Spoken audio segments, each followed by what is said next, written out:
И снова здравствуйте, мои уважаемые зрители. На дворе у нас заканчивается 19 марта и традиционный вечерний обзор событий на фронте. Сразу идем на Южный фронт.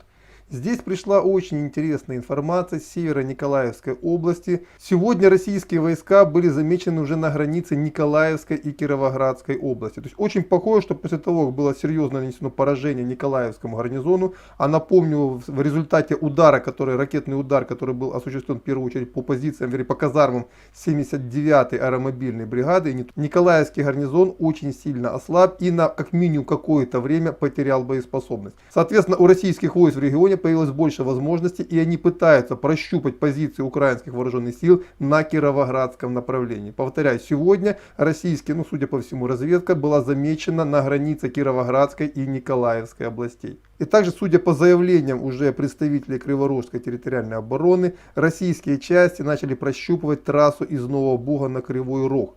То есть постепенно группировка движется на север, и Криворожская группировка вооруженных сил Украины растягивает свою оборону, чтобы защитить Криворожский укрепрайон от российских войск. Итак, с этим направлением понятно, что у нас на фронте от Запорожья до Донецка. На Кураховском направлении российская армия продолжает двигаться на север, заняла еще несколько населенных пунктов и в целом уже вышла на линию реки Сухая Яла. Также пришло сообщение о том, что город Угледар уже перешел под контроль российских вооруженных сил. Правда, есть сообщение, что в пригороде Угледара еще есть какой-то украинский отряд, но пока эта информация проверяется. Возможно, он уже ушел.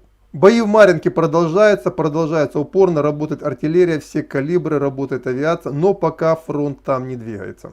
Это что касается направления Курахова. Теперь переходим на треугольник Рубежно-Северодонецк-Лисичанск. Рубежная полностью и даже южные окраины перешли под контроль вооруженных сил ЛНР. Также пришли сообщения о том, что они все-таки переправились на правый берег Северского Донца и пытаются закрепиться за северной окраиной Лисичанска. Причем именно это направление является приоритетным, потому что пока не будет взять Лисичанск, Северодонецк брать очень и очень трудно. Почему так? Потому что Лисичанск по сути нависает над Рубежным, над Северодонецком, и пока ты не возьмешь высотный Лисичанск, Северодонецк брать опасно. Ты будешь постоянно под обстрелом противника с другого берега Северского Донца. Именно по этой причине, судя по всему, пока в Северодонецк войска ЛНР зашли только на окраины, а будут пытаться взять вначале Лисичанск, а потом уже Северодонецк автоматически перейдет под их контроль. И также прояснилась ситуация на фронте под Изюмом. На сейчас где-то линия фронта проходит по селу Долгенькое.